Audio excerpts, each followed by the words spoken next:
Even the gravity falls when the soldier is determined to get his stars. Hello and welcome to yet another session of SSB Crack Talks.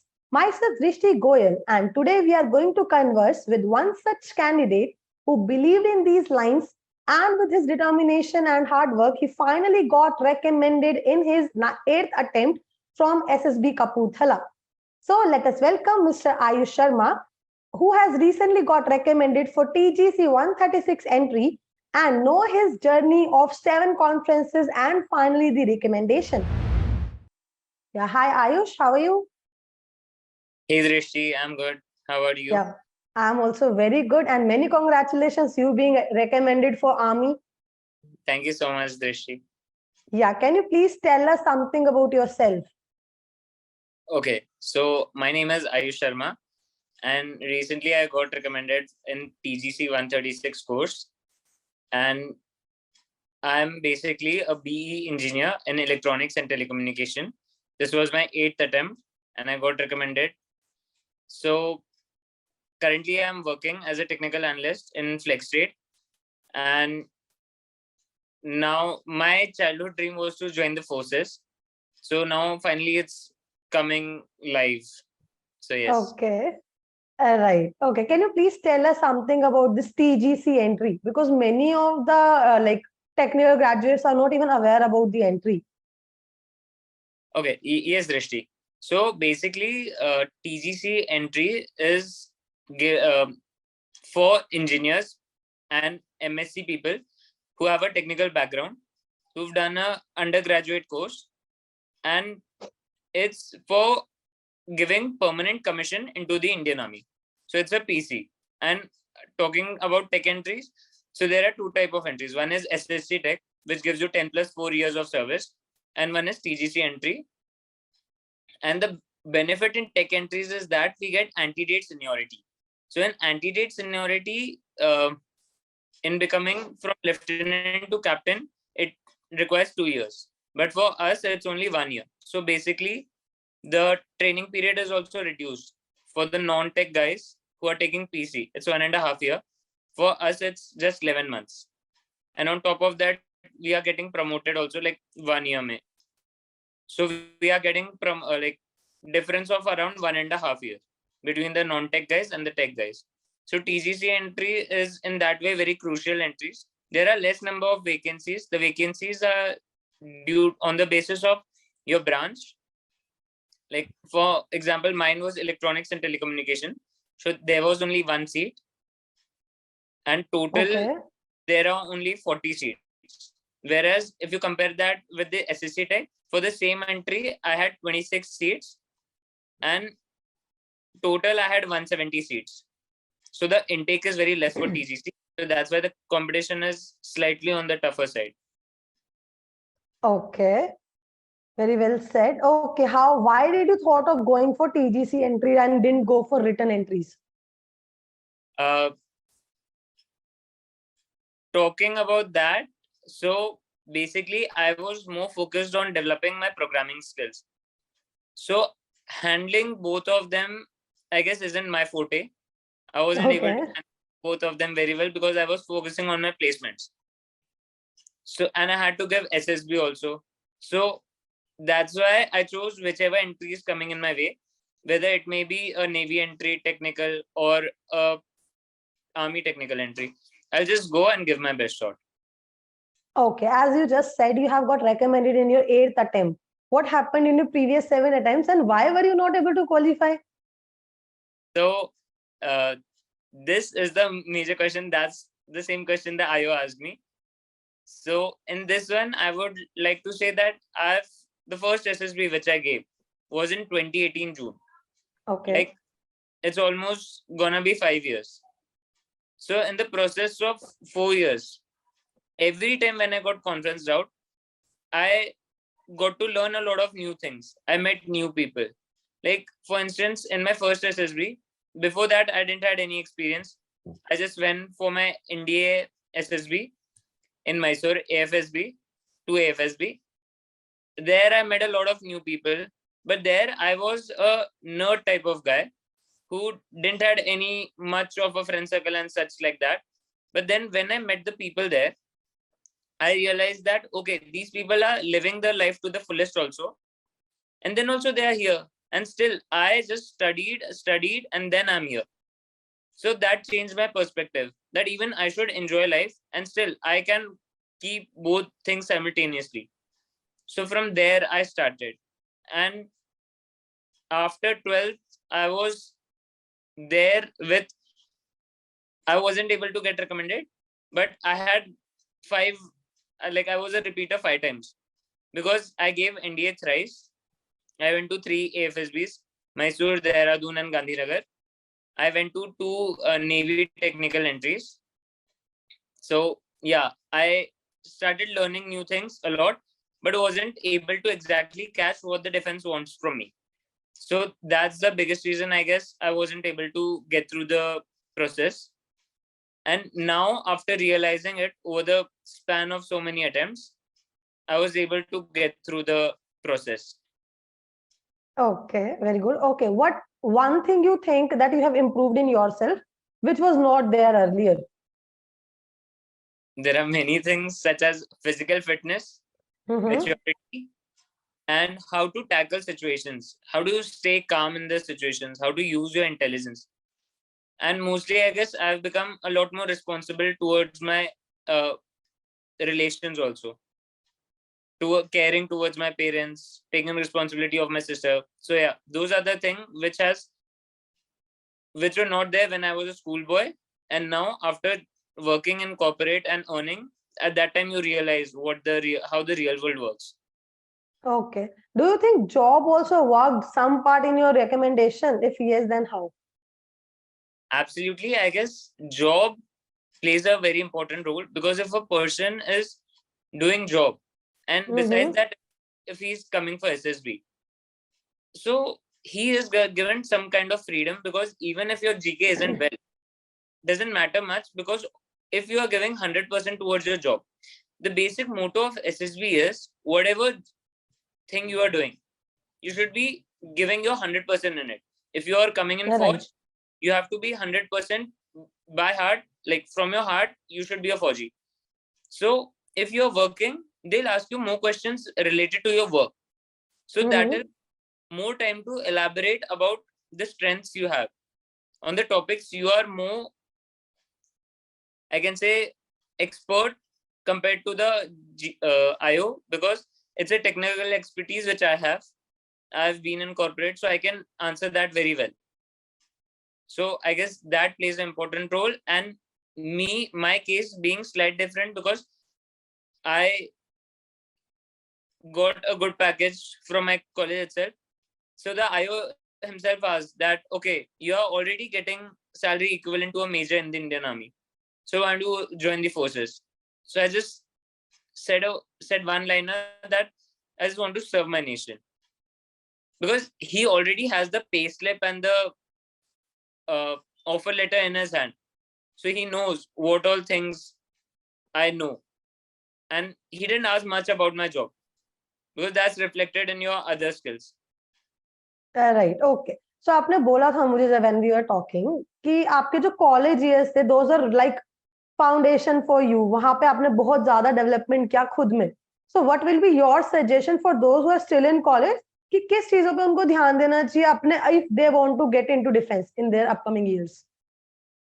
Yes. So according to me, the one who are still there in college, give 100% to whatever you are doing right now, and take as much as responsibility as you can. For example, NSS camp hai, go volunteer there. कोई event हो रहा है, event organizer बन जाओ. Exposure लो life में. जितने exposure लोगे, उतनी चीजें help होंगी.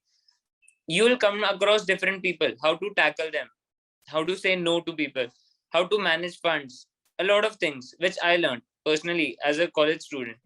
Because college mein you have a upper hand, you can organize a lot of fest and everything. Apart from that, you meet a lot of random people also. Some are from village, some are very high end people.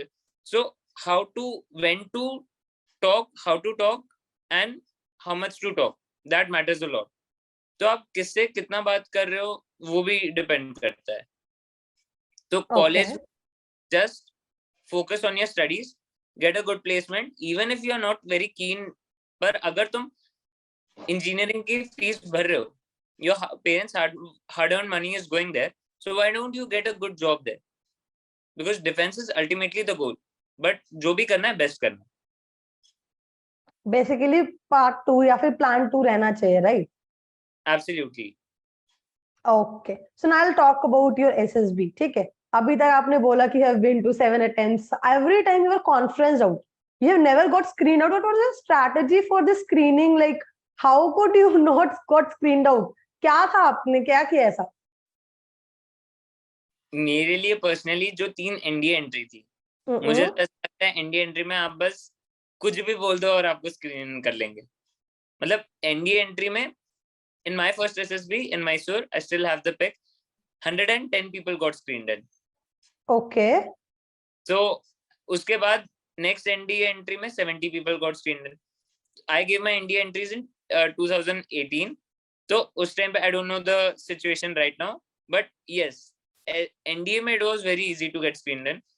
Same चीज मैं NDA entry से जब technical entry में गया नहीं के, तो I was having that confidence कि मैंने स्क्रीन आउट को तो कभी देखा नहीं है कि कैसे होते हैं.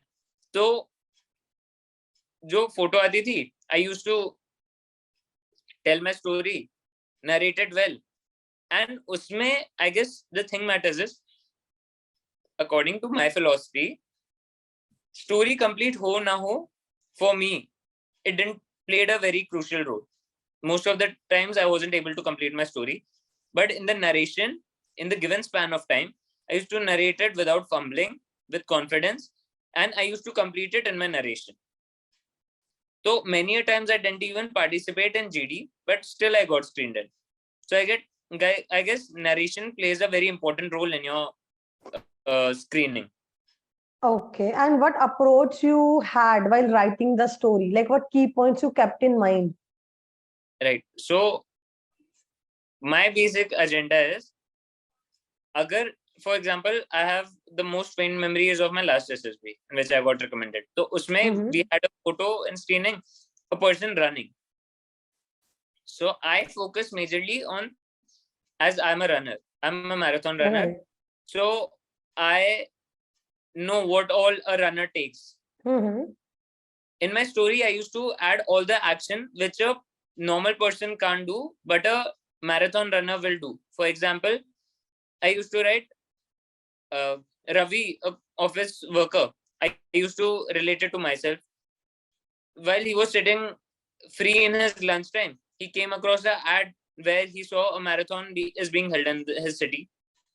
He enrolled in it. He paid the registration fees, and he started preparing for the marathon.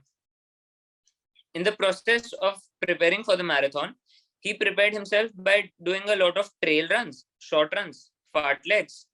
So these are these terms which I'm using, like fartlek. Fartlek is a term, for example, you have to sprint for some time, take rest, sprint, take rest. Okay. Trail run is ups and downs, like hill running. So these are different types of running which I practice. So these are the things I wrote in my SSB. Besides that, I mentioned he changes protein to carb ratio. Apart from that, he even went to the bib expo a day earlier, collected his bib. So these terms such as bib, expo, these are not known to the people who aren't running. So it completely shows the psychologist, in not only in interview and psychology, it's also visible कि yeah, he is a runner. उसमें के बाद if I write कि he had a strategy in mind that he'll stop at the every third hydration point, क्योंकि marathons में after every 2.5 kilometer you have a hydration point where you are provided with water. So so these are the things which I mentioned. For example, अगर road accident का है, तो फिर एक बंदा road का ट्रैफिक मैनेज करेगा, एक बंदा स्ट्रेचर प्रिपेयर करेगा, लोकल स्ट्रेचर बैम्बू से, कपड़े से, और जितने लोग इंजर्ड है उतने नंबर ऑफ कार्स भी जाएंगे, क्योंकि इंजर्ड इंसान एक अकेला नहीं जाएगा. वैसे मतलब एक गाड़ी में ऐसे नहीं 2-3 इंजर्ड लोगों को डालिए, एक गाड़ी में एक ही जाएगा. So these are the things, actions which I'm talking about. The action should be there in the story, I guess. Basically the practical approach should not go away, right? जो हम रियल लाइफ में कर रहे हैं हम उसको specifically अच्छे से लिख पा रहे हैं तो it's good. Yeah, for that it should be there in your routine. Running करना चाहिए. वही मैं बोला कि एक्सपोजर जो चीज है, एक्सपोजर लाइफ में तभी आएगी अगर आप बहुत सारी अलग अलग चीजों में करोगे. आप एनएसएस में हो, सपोज आप किसी गांव में गए, कोई बीमार पड़ गया, या फिर आप ही कोई ट्रैवल पे जाते हो दोस्तों के साथ, किसी को लग जाती है बाय चांस, तो फिर उस टाइम पे आप अपना कूल हेड रह के क्या रिस्पॉन्सिबिलिटीज प्ले करते हो, that makes you officer. Getting recommended in SSB doesn't guarantee कि आप ऑफिसर हो. रियल लाइफ में अगर आप इफेक्टिव इंटेलिजेंस यूज कर रहे हो, you are obviously officer. Simple. Right, okay. Like you mentioned effective intelligence, right? बहुत ज्यादा ऐसा चल के ना कि 15 OLQ should be there, should be there, should be there. Have you also focused on these 15 OLQs, and if yes, then how you try to develop them? Talking about the OLQs, I just saw what an officer does, and I used to replicate it in my life. For example, बहुत officers ऐसे होते हैं जो musical instrument बजाते हैं. Okay. Ideology behind that is, according to me, जब आप सियाचिन या फिर कश्मीर में पोस्टेड हो, you don't have your family, you don't have network, आप हो, आपके जवान हैं, सबका जोश हाई रखने के लिए आप इंटरेस्ट और हॉबीज पे क्यों फोकस करता है एसएसबी इतना? Eight that time it will bring you out of depression. अगर आप 1-2 साल उधर हो इतने आइसोलेटेड जगह पे, big boss, why is it so tough? Because आपको सेम का मुंह बहुत दिन देखना है ना, that's why it becomes hard. So similar case, उस टाइम पे आपके इंटरेस्ट और हॉबीज ही है जो आपको इन सब में हैप्पीनेस प्रोवाइड करेंगे, और that's a thing which you do by yourself, for yourself. Okay. तो वैसे आ जाएंगे. मतलब एक ऑफिसर रनिंग करता है तो मैंने रनिंग करना शुरू कर दिया, साइकिलिंग करता है, साइकिलिंग शुरू कर दिया, स्पोर्ट एक्टिविटी जो जो कर सकते हैं कर दिया. It doesn't require any financial support और anything like that, it just requires pure motivation. उसके अलावा फॉर एग्जांपल, अगर एक एसआरटी होती है, जैसे you are in the office, your father is ill, you aren't granted a leave, what will you do? I used to relate it to my फौज कि ठीक है, अगर मैं यूनिट में हूँ, मेरे सीओ ने मुझे छुट्टी नहीं प्रोवाइड किया, मेरे पापा की तबीयत खराब है, फौज क्या एक्सपेक्ट करती है मुझसे कि I should be there in the फौज. Nation first always. एसआरटी में वैसे रिफ्लेक्ट करो कि I will be there in the, I will work for it, I will be there in the office. उन लोग बस इसको एज अ ऑफिस बोल रहे हैं. वो लोग टेस्ट आपके आर्मी वाले ही स्किल्स कर रहे हैं कि सेम चीज अगर आपका आर्मी तो क्या होगा. तो बस वही चीज मैं रेप्लिकेट करने का ट्राई करता था. ओएलक्यूज पे एज सच उतना फोकस किया नहीं कभी, मुझे तो पता भी नहीं है कि 15 ओएलक्यूज क्या क्या हैं. मतलब पढ़े थे एक बार, ऐसे रटे हुए नहीं है कि क्या क्या होते हैं, बस है कि ठीक है एक ऑफिसर अगर यहाँ होता तो क्या करता, बस उस हिसाब से.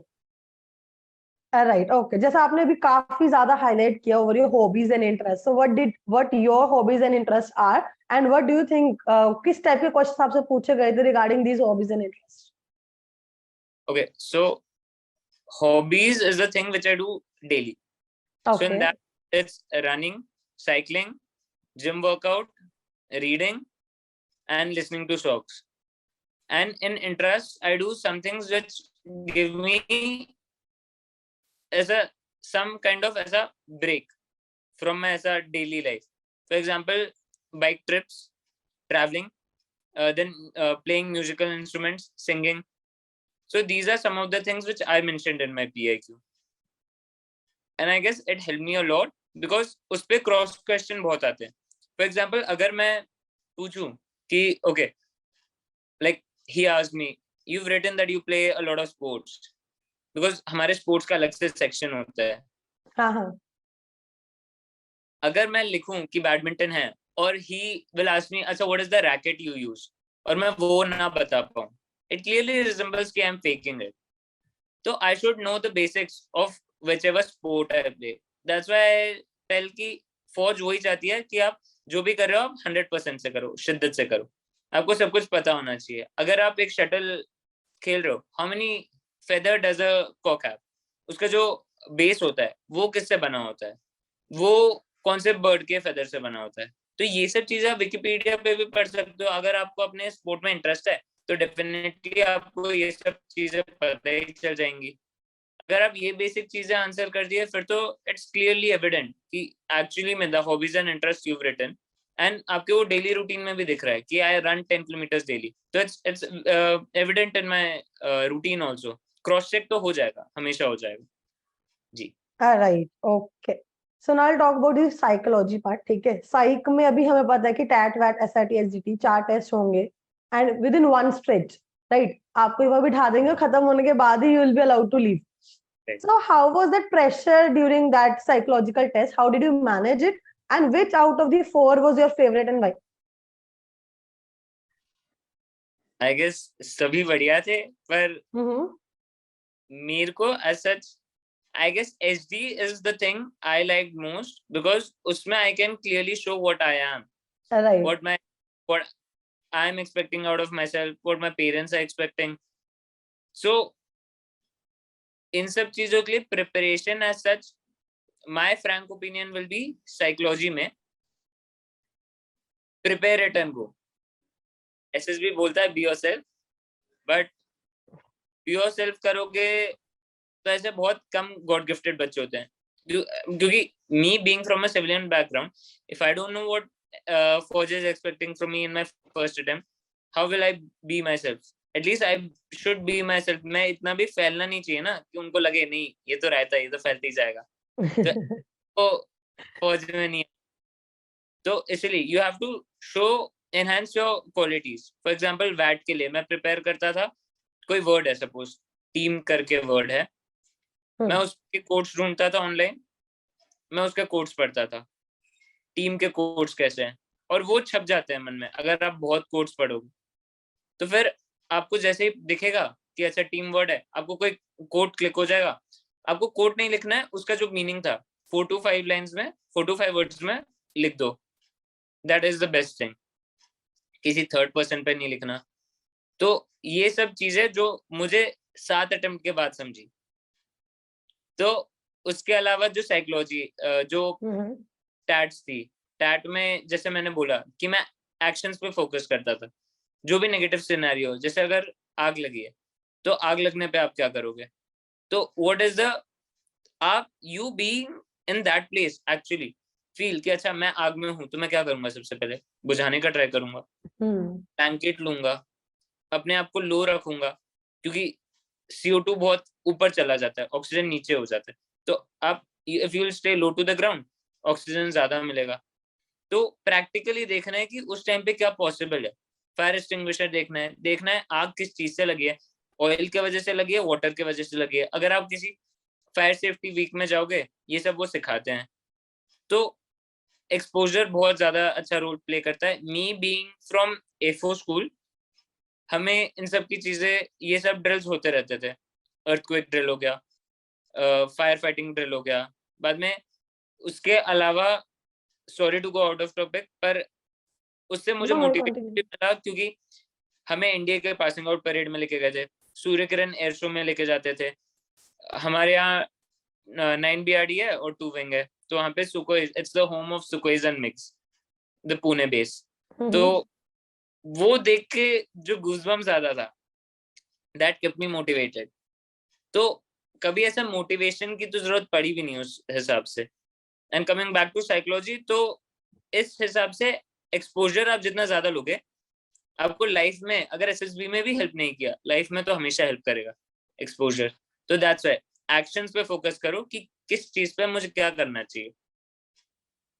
ओके, सो बेसिकली जो भी कर रहे हो लाइफ में, be in your school, your college, whatever, like grab the opportunity whatever comes your way, right? Right, absolutely. या okay, now will talk about the interview.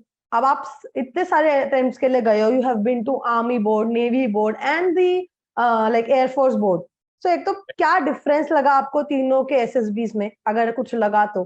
ठीक है, एंड उसके अलावा what type of technical questions were being asked from you after attending so many of technical entries? What would be your suggestion for those who are going for the technical in the defense? Okay, so talking about the difference in 3 SSBs, so I guess every SSB board is unique in its own way, but अगर खाने की बात की जाए तो खाने में I guess I'll give the maximum number to AFSB. Okay. खाने में, रहने में, लाइक एएफएसबीज में अकोमोडेशन में एसी भी होता है। आर्मी और नेवी का बजट वो दिख जाता है कि कौन से फोर्सेस का कितना बजट है, तो बस वो डिफरेंस है। बाकी तो बेसिकली यू गेट लाइक ऐसे चमकने लग जाती है आंखें जिस दिन कॉन्फ्रेंस वाले दिन, when you see the officers in uniform, that gives you goosebumps I guess. वो तीनों बोर्ड का इसलिए सबको एक एक बार करना चाहिए, क्योंकि नेवी का when you see the white uniform, I was like, I saw it for the first time so close, तो आई वाज लाइक ऐसा एस्टोनिश्ड कि वाओ, क्योंकि being from a civilian background you don't get that opportunity.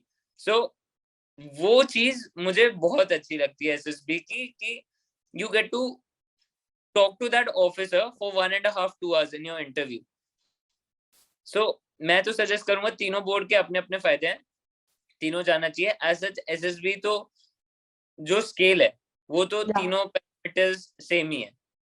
Just वो है कि अगर आप air force में जा रहे हो, you should know how does a plane fly, basic thing. Navy में जा रहे हो, सो यू शुड नो अच्छा एयरक्राफ्ट कैरियर की लेंथ कितनी होती है। Me being more inclined towards a pilot entry, so I have seen that difference. The interview questions are slightly different. अगर आप एयरफोर्स के एसएसबी में जा रहे हो, you don't know the 7 headquarters of air force, so it clearly shows you are lacking motivation.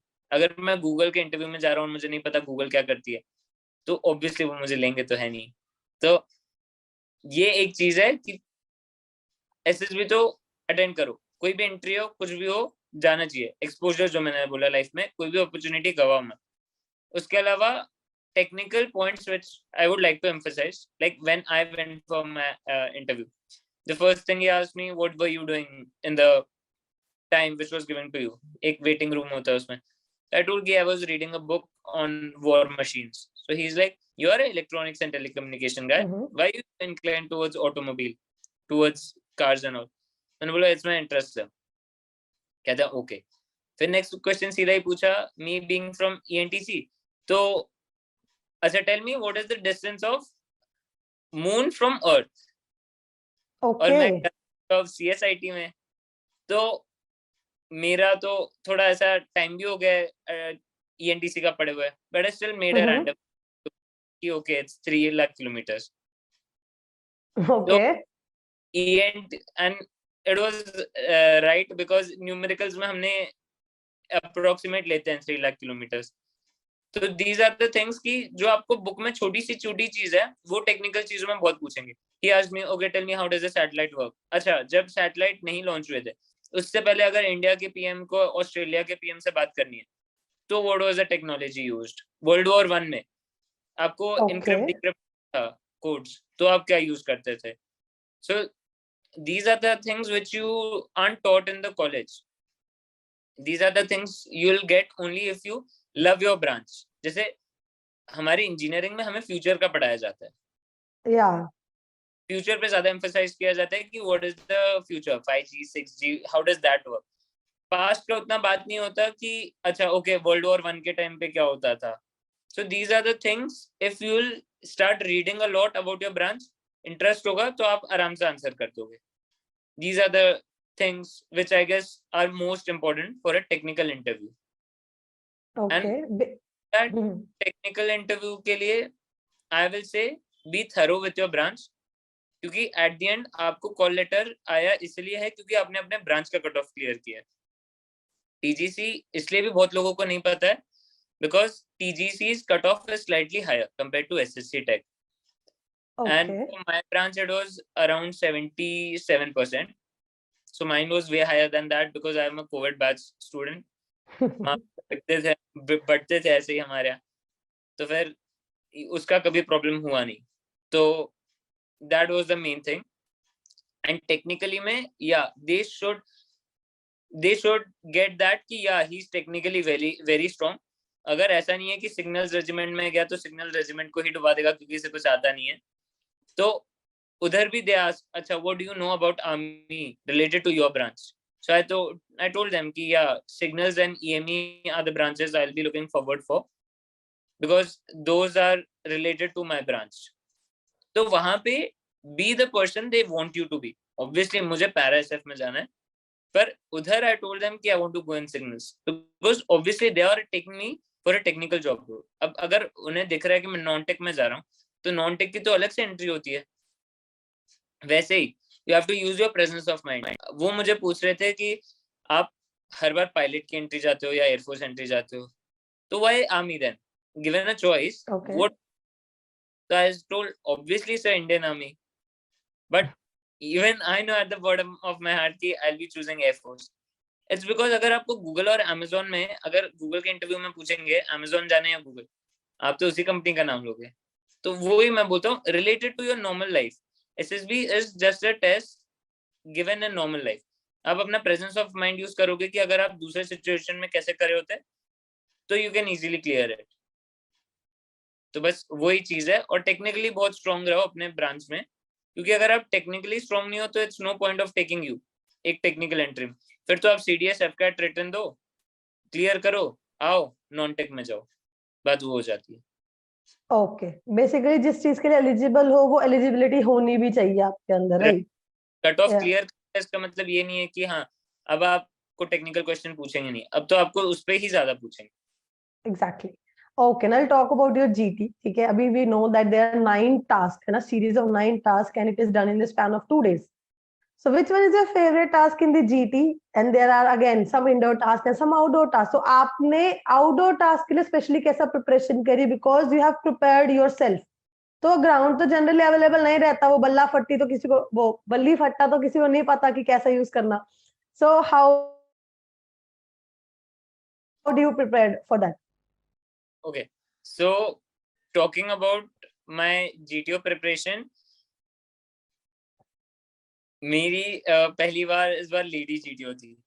तो the main thing I focus in GTO is keep smiling. Okay, फौज है, मौज है, तो that is the thing I keep. So I used to smile and GTO आते ही मुझे बोलती है कि this chap is smiling a lot, I won't talk by looking him because I am getting distracted. और उसको देख के ओके, आप शुरू मत कर देना वरना मैं बोल ही नहीं पाऊंगी। तो that is the thing I guess, अगर आप पॉजिटिव रहोगे आप पॉजिटिविटी अट्रैक्ट करोगे। So that is the one thing you should ऐसा कीप इन लाइफ। अब किसी के साथ भी हो पॉजिटिविटी रहो, ग्रुप भी आपसे फिर मिंगल करेगी अच्छे से। अगर आप एक खुश मिजाज इंसान हो तो obviously anyone will want to come and share their ऐसा कोई भी प्रॉब्लम उनका है विथ यू। तो that is one thing. And beside that preparation as such I just focused on my physical fitness. ऐसे तो बल्ली फट्टा का कुछ किया नहीं था, क्योंकि बात है जुगाड़ मेन चीज। ओके, उसका मुझे ऐसा क्यों लगता है जीटीओ का इंपॉर्टेंस है, बिकॉज वॉर के टाइम पे जरूरी नहीं है कि you have all the resources available with you. Exactly.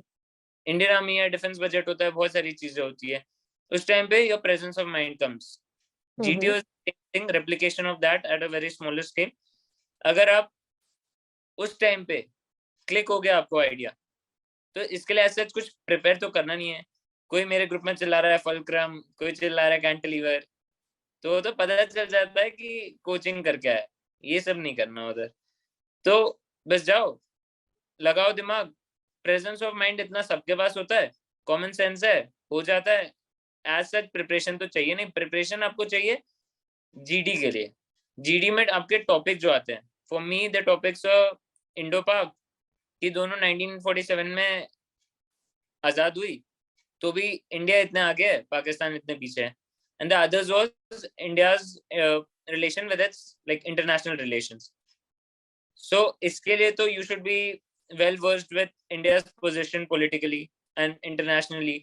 तो ये एक चीज है जिसके लिए आपको प्रिपरेशन जरूरी है। उसके अलावा जीपी इज वन थिंग जिसमें भी आपका प्रेजेंस ऑफ माइंड लगता है, प्लस ये आपको थोड़ा प्रैक्टिस कर लेना चाहिए। अब जैसे यहाँ पे क्या होता है, बहुत बच्चे बोलते हैं कि ग्रुप अच्छा नहीं था, ये सब अच्छा नहीं था। इसमें द मेन थिंग इज आपकी बात जीटीओ तक पहुंचनी चाहिए। Be loud and clear so that GTO सुन ले, कोई ना सुने फर्क नहीं पड़ता। मेरे ग्रुप में ऐसे बहुत बच्चे थे, for example I give you small example कि पंचायत की जो मेन हेड है, उसकी बेटी की शादी है, पर डाकू उसे लेके चले गए हैं जंगल में. This was the situation. तो दे आर लाइक ओके, हम लोग पुलिस को कॉल कर देंगे. But my idea was different from them, because I was like नहीं, we'll take the local weapons available and go and get her free from there. क्योंकि फौज में कोई काम रुकता नहीं है, आप डर रहे हो. दे आर लाइक, अब यहाँ पे वो लोग ज्यादा एग्जैजरेट कर रहे थे सिचुएशन कि okay they might have guns and all. अगर लिखा नहीं है तो क्यों इतना सोचना कि गन हो सकता है, ये हो सकता है.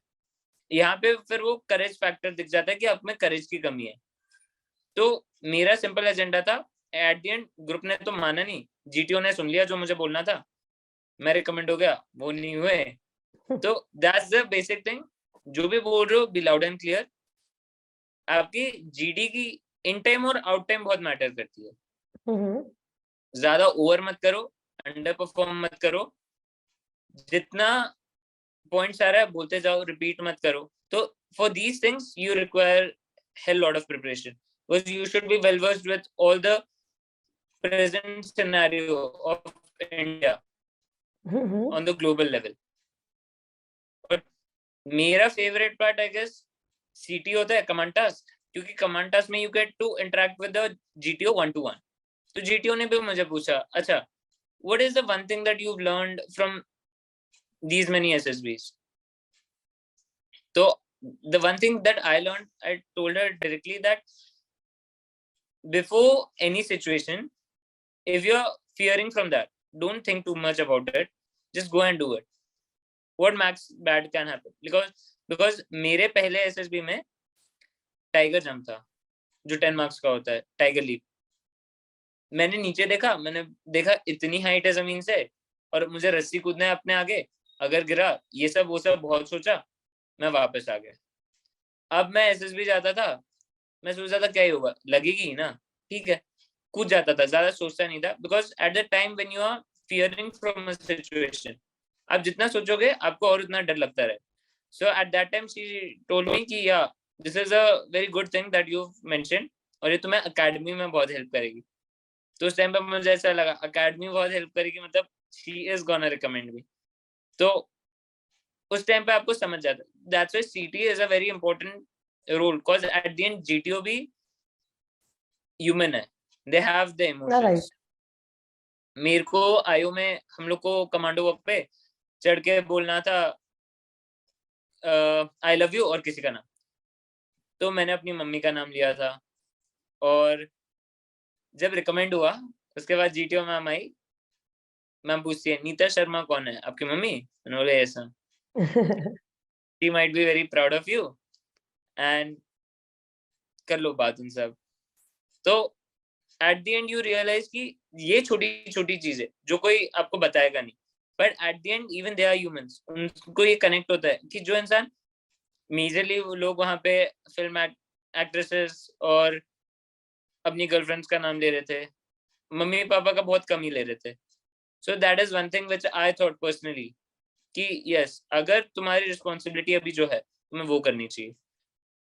तो दिस इज माई थिंग कि तुम्हें जीपीई, जीडी और पीजीटी इन तीनों में तुमने अच्छा कर लिया ना, बाकी में तुम्हें जरूरत नहीं है कि ग्रुप की बस हेल्प करनी है. तुम्हें ग्रुप के आड़े नहीं आना है कि ग्रुप एक्स डायरेक्शन में जा रही है तो मैं माइनस एक्स में जाऊं. नहीं, ग्रुप के साथ जाओ. Even if you are not getting idea, try to help. कोई बल्ली फट्टा नहीं उठा रहा, लोड कोई उठाता नहीं है. लोड उस इंसान जैसा है जिसको सब इग्नोर कर देते हैं. तो लोड उठा के तुम रेडी रहो, क्योंकि load is the main thing. He is like a injured soldier for you. तो उसको उसका केयर करो. तो गिव योर बेस्ट किसी भी चीज में. बेसिकली आप वहां रहने चाहिए present, right, in what way और the other. Absolutely. Yeah. Okay. Now about the conference. So how was the conference? What type of questions were asked? Were they like short conference जैसे सबका हो जाता normally, या फिर थोड़ा ज्यादा exaggerated हुआ, some questions were asked? In my conference, मैं गया पहले and they are like, your smile is very good. I'm like, thank you sir. और उसके बाद how was your stay? Normal. फिर एक्चुअली में जीडी का टॉपिक था, लेक्चर 8 का टॉपिक था सेक्युलरिज्म. Okay.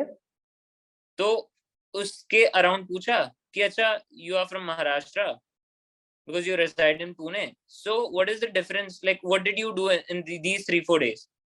तो मैंने बोला मैं 3-4 बार कपूरथला था, तो सैनिक स्कूल गया घूमने, और 5 दिन में से मैं 3 दिन हमें लिबर्टी मिली थी, 3 दिन बाहर गया घूमने. तो okay, so what is the difference which you found? क्योंकि मैंने उन्हें बोला मैंने बहुत चटर पटर चीजें खाई पंजाब का. I like the food here. वहां पे एक समोसा नूडल्स मिलता है, नूडल समोसा, समोसे में नूडल डाल के देते हैं, like unique thing. That's what I told. So he's like, okay, tell me 3 differences between Punjabis and Marathas. Okay. तो एक्चुअली उन्होंने मराठास के लिए कोई एक टर्म यूज किया था जो कि मेरे पल्ले ही नहीं पड़ा. And he is like Punjabis and XYZ कुछ बोला. मैंने sorry sir, I didn't get that. Repeat किया, मैंने बोला sorry sir, I didn't get that. And third time उन्होंने बोला, आई एम लाइक शिट, मेरे को फिर से सुनाई नहीं दिया. मैं उन्हें जब तीसरे बार बोला ना, मेरे को अंदर से लग रहा था मैं दरवाजा खोलता हूँ और कॉन्फ्रेंस से बाहर चला जाता हूँ, क्योंकि करने के लिए बोल रहा हूँ. तब सारे ऑफिसर्स ने प्रेसिडेंट सर को बोला कि he might not know that term, क्योंकि वो फौज में हम लोग यूज करते हैं मराठास के लिए.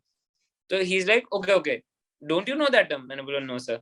कहता है ओके, पंजाबीज एंड मराठास. फिर मैंने बोला okay, first of all is the appearance. Punjabis are big, tall, healthy guys. Maharashtra में we are like ऐसा, like not as tall and healthy. Second is the food. Third is the language.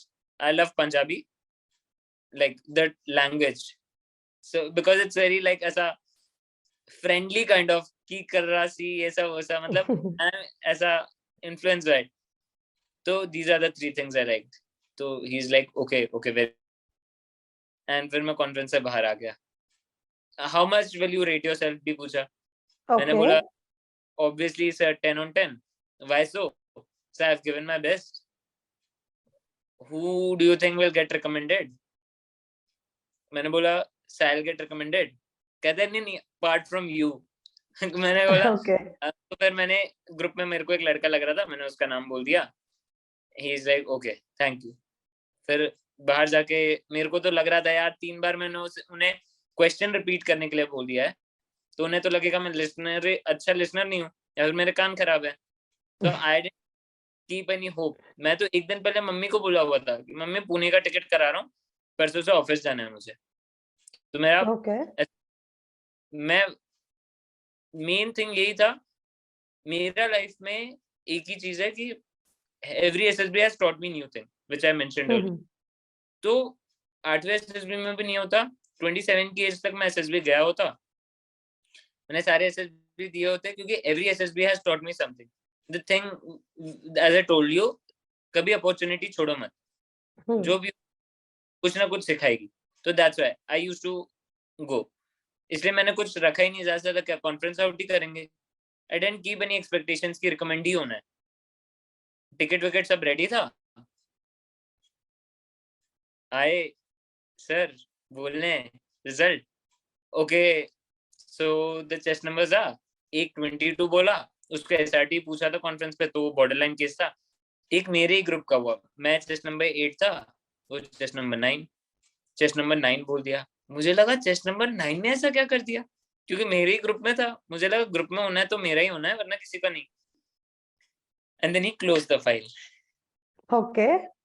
And then he is like okay one more thing, chest number 8. मैं ऐसे खड़ा हुआ, one more thing chest number 8 बोल के, मतलब मुझे लगा कुछ बोलेंगे कि अच्छा बॉर्डर लाइन से रहेगा ये सब वो सब, कुछ ऐसा बोलेगा इनडिसिप्लिन या फिर वो. मैं खड़ा होकर मैं वेट कर रहा हूँ, अच्छा आगे बोलो ना, चेस्ट नंबर 8 के आगे बोलो. And every candidate is like अरे अपना नाम चिल्ला because whoever gets recommended you have to tell your name and date of birth. एंड जब बच्चों ने बोला ना कि नाम चिल्ला, at that time I realise मैं रिकमेंड हो गया हूँ. तो मैंने ऐसे जोर से चिल्लाया अपना नाम, आयुष शर्मा 2502-2000. एंड जब गया JCO सर के पास, उन्होंने जब वो प्लस साइन का चेस्ट नंबर दिया, उसको देख के आंसू आ गया. मतलब जो चीज आप एक्सपेक्ट ना करो, मतलब आपके बचपन का, इट्स लाइक होती है ना बचपन की क्रश है और उसने यस बोल दिया, वैसा वो फील। तो फिर बचपन का सपना ऐसा, it's like dream come true, वो तो नेक्स्ट लेवल था। तो वही मेरे दोस्तों से जब अभी भी कॉन्फ्रेंस जिनका हुआ था उस टाइम पे बात होती है कि तेरा इमोशन देख के हमें लगा यार हम रिकमेंड नहीं हुए कोई ना, इसकी वजह से हमने भी वो जी लिया। तेरा जो इमोशन ऐसा था उस टाइम पे, वो मुझे लाइफ लॉन्ग याद रहेगा। जब अब भी बात होती है उन लोगों से, तो I am like that was the moment, it's all worth it until that moment comes. Right. Okay. So I'm overwhelmed by listening this. Okay. Yeah. Okay, अभी रिकमेंडेशन हो गया है ना, फैमिली को इन्फॉर्म कर दिया, सब हो गया, फिर मेडिकल की बारी आ गई है ना अभी। तो like it's just start no, after recommendation it's a big thing to go medicals, तो इतना लंबा ले जाते हैं वो। So how was your medicals and what suggestions you would like to give to somebody who will be going for their medicals in that? I guess for medicals the best thing is पहले तो postpone करा लो अपने medicals. Air force बहुत time दे देता है, air force तो बोलता है आराम से आओ। तो हमारे आर्मी और नेवी में कैसा होता है, you have to get it done there and there itself, because ऐसे भी राइट। कैंडिडेट्स है, लोग भी इतने आते हैं। तो I suggest everyone to postpone it by maximum 14 days होता है, पूरा स्ट्रेच यूटिलाइज कर लो, कोई दे दो, हो जाएगा, जेसीओ सर मान लेते हैं। फिर घर आओ, सारे टेस्ट खुद से करवा लो। एक प्रॉपर, अगर कमांड हॉस्पिटल का एक्सेस है तो कमांड हॉस्पिटल से करा लो, nothing better than that. SSB standard से कराना, there is a 72 page document पूरा, उसके बारे में पूरा। तो डॉक्टर को पता होना चाहिए medical standards of SSB, civilian standard से मत कराओ, बहुत ऊपर ऊपर से कराएंगे। तो मैं घर आया, फुल बॉडी टेस्ट कराए, ऐसे अच्छा खासा 15-20 हजार लगा, ये टेस्ट वो टेस्ट सब कुछ कराया। फिर पता चलता है स्लाइड डीएनएस है, तो उसका भी ऐसा था कि ऐसा कुछ ना हो जाए। हार्ट रेट चेक करवाया तो हार्ट रेट 50s में आ रहा है, क्योंकि the people who run a lot उनका generally heart rate lower side पे होता है। तो उस टाइम पे सेम एसएसबी जैसी टैक्टिक है, आप हार्ट रेट चेक कराने जा रहे हो ना, थोड़े पुशअप्स मार लो, 20-30 पुशअप मार लो, हार्ट बीट नॉर्मल हो जाएगा। मैं एग्जैक्ट 72 आ गया। फिर प्रेजेंस ऑफ माइंड यूज करो वहां भी। तो अगर तुमने मेडिकल पहले से दिया हुआ है बाहर से, तो तुम्हें पता है ना तुम्हारा कहाँ फंस सकता है, कहाँ नहीं फंस सकता। बॉडी ब्लड टेस्ट कराना है, पानी भर भर के पियो, बिलरुबिन ये सब कुछ आएगा नहीं। जनरली जो लोग मसालेदार चीजें बहुत खाते हैं उनको बिलरुबिन आता है। तो एसएसबी से मैंने यही चीज सीखी है कि discipline is not only in your life, मतलब ऐसे एसएसबी के लिए it should be in everything. जो तुम्हारी ईटिंग हैबिट्स है उन सब में भी होनी चाहिए। तो कंट्रोल योरसेल्फ, डाइट करो, सब कुछ करो, वेट लॉस करो, फिट रहो। तुम्हें खुद पे कॉन्फिडेंस नहीं होगा तो सामने वाले को क्या कॉन्फिडेंस दिला पाओगे। तो that is the main thing. बाद में मेडिकल्स के लिए अगर तुमने कुछ आज तक गलत नहीं किया तो तुम्हारे साथ कुछ गलत होगा नहीं, मतलब दैट्स बेसिकली आई थिंक कि मतलब भगवान है ऊपर, अगर मैंने किसी के साथ गलत नहीं किया तो मेरे साथ गलत होना है नहीं, यही चीज है। तो मैंने अगर ना आज तक ड्रिंक किया ना स्मोक किया है, तो ऐसा तो है नहीं अचानक से निकल जाएगा कि फैटी लीवर है, बहुत दारू पीता है। तो वही सब चीजें हैं कि I kept believe in myself किया the lifestyle which I have followed, it will make me pass through everything, बस। Okay. So how long does this medical last for? It varies from board to board. Like Jalandhar का तो मतलब कपूरथला हमारे time पे था, तो Mm-hmm. Kapurthala का तो अलग ही सीन था। ओपीडी एक्चुअली जो नॉर्मल ओपीडी है उसके साथ होता है, तो मेरे इस मेडिकल में तो 15 दिन लग गए थे। Okay. जबकि it's a 5 day process just like SSB, किसी किसी का 2-3 दिन में भी हो जाता है। तो it varies from board to board. Officially it should be done in 5 days. ऐसे अवेलेबिलिटी ऑफ डॉक्टर्स पे है, ज्यादा टाइम भी लग सकता है। मेरे टाइम पे दिवाली था तो दिवाली की छुट्टियां आ गई थी बहुत सारी, तो 15 दिन लग गए हमें, दिवाली वहीं मनाई Okay. हमने।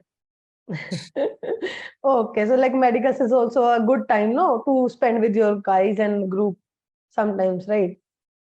Right, actually that was very beneficial from me, because मैं पोस्टपोन करा के गया था तो मैं एसीसी एंट्री वालों के साथ मिला था। Okay. तो वो जवान होते हैं, तो एयरफोर्स के जवान है, नेवी के जवान है, आर्मी के जवान है। एक सिविलियन को इससे ज्यादा और क्या ही चाहिए डिफेंस के बारे में पूछेंगे। मैं उन्हें भिड़ा देता था, अच्छा tell me navy is better, air force is better, army is better. तीनों अपने प्रोज एंड कॉन्स बताते थे. At that time I realise what is the difference between the three forces. और हमारे में 2 पैरा वाले भैया थे, तो पैरा वालों की तो चाल ढाल ही अलग होती है. हम लोग रोड क्रॉस कर रहे हैं, they are on the next side of the road. So at time I got motivated, नहीं जाना है तो पैरा ही जाना. अब देखते हैं, अकेडमी है, पूरी लाइफ अभी कर पाते हैं कि नहीं, ट्रेनिंग भी ढंग से की नहीं, उधर ही अगर खुश हो गए फिर तो पैरा तो इट्स नेक्स्ट लेवल ट्रेनिंग. तो कॉन्फिडेंस है बस खुद में. तो those days are the best. जितना ग्रास्प कर सकते हो नॉलेज कर लो, बिकॉज तुम्हारे पास एक्सपर्ट है. जो लोग उधर हैं, आई गेस मेरे टीजीसी एंट्री में the age criteria is 22 to 27 और 20 to 27. So I was the youngest there. सब मेरे से बड़े हैं, सबसे मैं ज्ञान ले रहा हूँ. कोई 17 टाइम रिपीटर है, कोई 20 टाइम रिपीटर है, कोई 12 टाइम रिपीटर है मेरे ही बैच के, मतलब टीजीसी एंट्री वाले. और जो एसीसी वाले हैं वो तो जवान है, वो तो एक्चुअल ग्राउंड कंडीशंस बता रहे हैं कि कैसे काम होता है. तो वो सब चीजें हैं. तो that was very helpful for me. Okay, very like in a beautiful way you have covered it, right? Okay, now how was you connected with SSB crack exams, or in what way was SSB crack exams helpful in your journey? तो SSB crack I guess is the backbone of every defense aspirant, because इतने stories पढ़ते हैं recommendation के, और when you relate to it you are like, अच्छा अगर इसकी भी स्टोरी मेरी जैसी है, ये बंदा हो सकता है तो मैं भी हो सकता हूँ. That gives a confidence to you.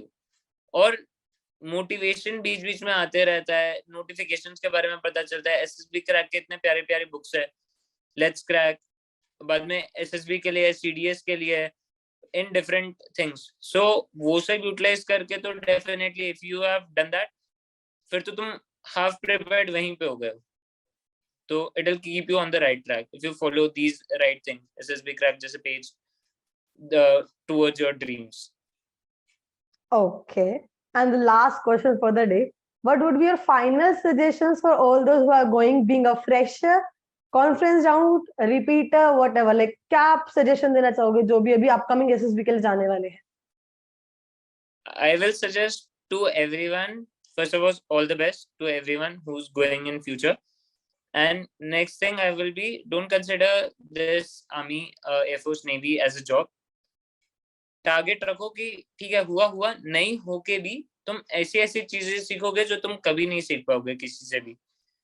Because it gives you friends for life. वो 5 दिन में तुम जो चीजें शेयर कर सकते हो, लाइफ लॉन्ग में तुम कभी उन लोगों से मिलो ना मिलो, तुम उन्हें अपनी दिल की बात बता सकते हो. Because my motivation was Ashutosh. He is currently a fighter pilot in air force. उसे मैं इंडिया पहले अटेम्प्ट में मिला था. So these are the types of bond which you get. He was a major source of inspiration for me. तो ऐसे लोग अगर तुम्हें लाइफ लॉन्ग मिलेंगे, ऐसे दोस्त, तो तुम्हें तो एसएसबी डेफिनेटली जाना चाहिए. एसएसबी रिकमेंड होना हो, चीजें बहुत सिखाएगी. तो don't keep that in mind कि रिकमेंड होना है. जस्ट गो कि ठीक है 5 दिन एंजॉय करना है. मेरे लिए तो पिकनिक मानता था मैं बस. Okay, thank you so much, Ayush, and it was very nice conversing with you. I hope you will don that uniform in a very well manner. All the very best. And what are your plans before joining the academy? अभी तो घर वालों को वो नहीं आया है कि जा रहा है लड़का. जिस टाइम तक आएगा वो फील, वो होता है ना, मतलब एकाएक आपको रियलाइज होता है एग्जाम के जैसे 2 दिन पहले, शिट 2 दिन बाद एग्जाम है. तो मेरे घर पे अभी ऐसा माहौल नहीं है कि, मतलब वही सिविलियन बैकग्राउंड में उतना नहीं होता ना. तो अभी मम्मी का वो, ये मम्मी को ऐसा लग रहा है कि ठीक है अभी जाने में टाइम है इसके, तो एज सच ऐसा कुछ राजा बेटा जैसे तो ट्रीट कर नहीं रहे हैं. देखते हैं, अभी बस फिटनेस पे ही फोकस करना है. Okay, then all the very best again, and our best wishes are always with you. Thank you so much.